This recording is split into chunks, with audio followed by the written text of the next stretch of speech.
আসসালামু আলাইকুম viewers, welcome back to my another new video.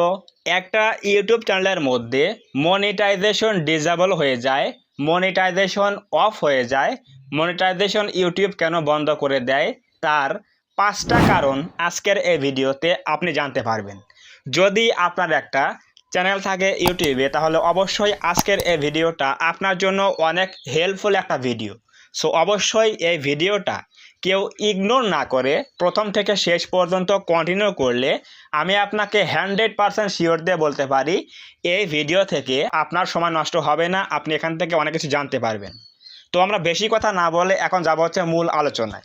YouTube চ্যানেলের মধ্যে মনিটাইজেশন ডিসেবল কেন হয়, কি কি ভায়োলেশন করলে মনিটাইজ ডিসেবল করে দেয় ইউটিউব টিম।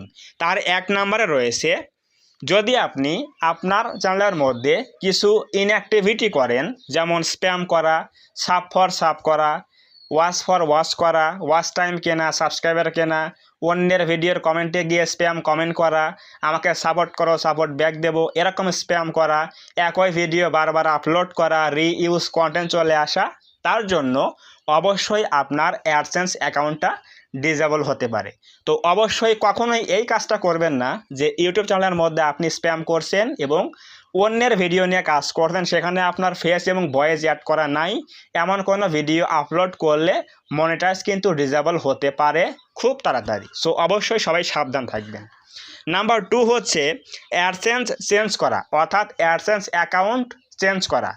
আমি এই গত পরশু দিনেও আমার এক সাবস্ক্রাইবার আমাকে বলেছে যে ভাই, আমি তো প্রথমে শর্ট চ্যানেলে কাজ করেছি, সেখানে আমার $20 জমা হয়ে গেছে, আমি সেই অ্যাকাউন্টটা চেঞ্জ করে দিয়ে অন্য একটা অ্যাডসেন্স অ্যাকাউন্ট যোগ করে দিয়েছি, এখন আমার চ্যানেলের মধ্যে ডিসেবল হয়ে গেছে মনিটাইজ। এখন কিন্তু ওই অ্যাডসেন্সটা আর গ্রহণ হচ্ছে না, বা ওই অ্যাডসেন্সটা কিন্তু আর কী হচ্ছে না, কানেক্ট হচ্ছে না। তো এই ভুলটা আপনি করবেন না কখনোই, যে একই ডিভাইসের মধ্যে আপনার ফোন একটা, আপনি ওই ফোনের মধ্যে কখনোই মাল্টিপল অ্যাডসেন্স অ্যাকাউন্ট ক্রিয়েট করবেন না, এবং একটা চ্যানেলের মধ্যে কখনোই একটা অ্যাডসেন্স অ্যাকাউন্ট ডিলিট করে দিয়ে অন্যটা অ্যাড করবেন, চেঞ্জ করবেন, এমনটা করলে আপনার কিন্তু চ্যানেলটার মধ্যে মনিটাইজ ডিসেবল হতে পারে। তো অবশ্যই এই বিষয়টা খেয়াল রাখবেন, যখন আপনি মনিটাইজেশনে অ্যাপ্লাই করবেন তখন আপনি যে মেইল দিয়ে অ্যাডসেন্সটা খুলবেন ওটাই আপনার রাখার চেষ্টা করবেন, তাহলে কোনো সমস্যা হবে না। কখনোই ওই অ্যাডসেন্সটা বাদ দিয়ে অন্য কোনো অ্যাডসেন্স আপনি যোগ করার ট্রাই করবেন না, তাহলে কিন্তু মনিটাইজ ডিসেবল হতে পারে। এরপর নাম্বার 3তে রয়েছে মাল্টিপল অ্যাডসেন্স কন্ট্রোল। একই ডিভাইসের মধ্যে আমি যেটা বললাম, সেটা হোক ল্যাপটপ, কম্পিউটার বা আপনার হাতের স্মার্টফোন, যদি আপনি একই ডিভাইস, যেমন আমার এই একটা ফোন, তো এই ফোনের মধ্যে যদি আমি মাল্টিপল অ্যাডসেন্স অ্যাকাউন্ট খুলি বা কন্ট্রোল করি, তাহলে কিন্তু অবশ্যই আমার সেই চ্যানেলগুলোর মধ্যে মনিটাইজ ডিসেবল হতে পারে। অর্থাৎ একই ডিভাইসে একটা মাত্র অ্যাডসেন্স কন্ট্রোল করার নিয়ম, এটা হচ্ছে ইউটিউবের নিয়ম। অবশ্যই এই বিষয়গুলো খেয়াল রেখে কাজ করবেন, কখনোই একই ডিভাইসের মধ্যে মাল্টিপল অ্যাডসেন্স খোলা, মাল্টিপল অ্যাডসেন্স কন্ট্রোল করা, লগ ইন করা, লগ আউট করা, এমন কিছু করবেন না, তাহলে কিন্তু অ্যাডসেন্স কিন্তু ডিসেবল হতে পারে, মনিটাইজ চলে যেতে পারে। সাবধান থাকবেন সবাই। এরপর 4 নম্বরে রয়েছে হচ্ছে চ্যানেল নেম বারবার চেঞ্জ করা, ভিডিও ডিলিট করা।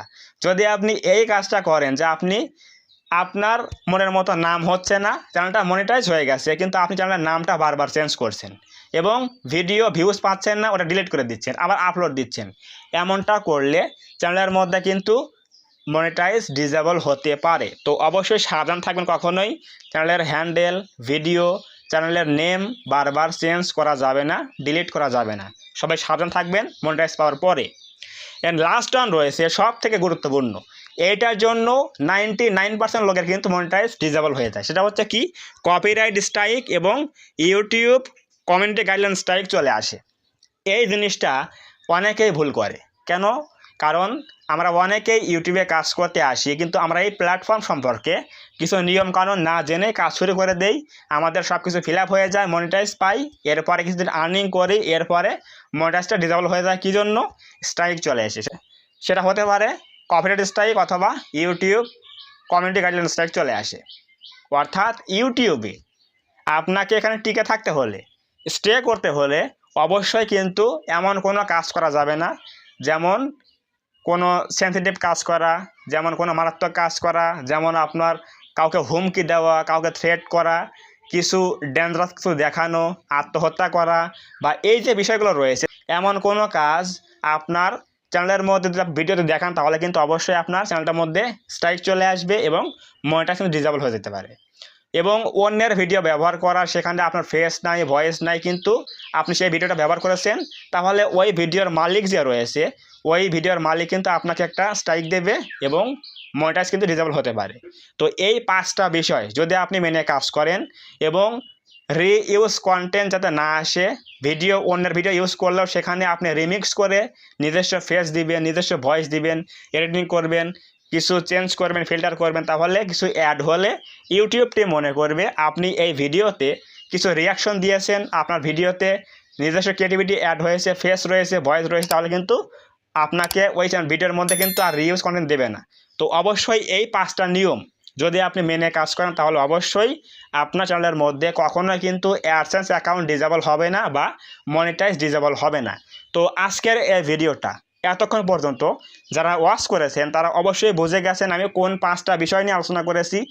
এই 5টা বিষয় যদি আপনি কখনো ভায়োলেন্স না করেন তাহলে অবশ্যই আপনার চ্যানেলটা সবসময় নিরাপদ থাকবে, কখনো কিন্তু মনিটাইজ চলে যাবে না, এটা আমি শিওর দিয়ে বলতে পারি। তো যদি আজকের এই ভিডিও থেকে কিছু বুঝতে পারেন, কিছু জানতে পারেন, একটু হলে হেল্প হয়, তাহলে এই ভিডিওতে একটা লাইক করে দেবেন এবং কমেন্টে বলবেন আজকের এই ভিডিওটা কেমন হয়েছে। এবং আপনি যদি এই চ্যানেলের মধ্যে প্রথমবার আসেন তাহলে অবশ্যই এই চ্যানেলটা সাবস্ক্রাইব করে দিয়ে পাশে আসা বেল আইকনটি অল প্রেস করে দিয়ে আমাদের এই ছোট্ট পরিবারের সদস্য হয়ে যাবেন, যাতে নেক্সট টাইমে আমি কোনো এরকম হেল্পফুল এবং ইনফরমেটিভ ভিডিও আপলোড করলে আপনারা সহজেই পেতে পারেন। তো ধন্যবাদ সবাইকে, দেখা হবে আগামী কোনো নতুন এরকম হেল্পফুল এবং ইনফরমেটিভ ভিডিওতে।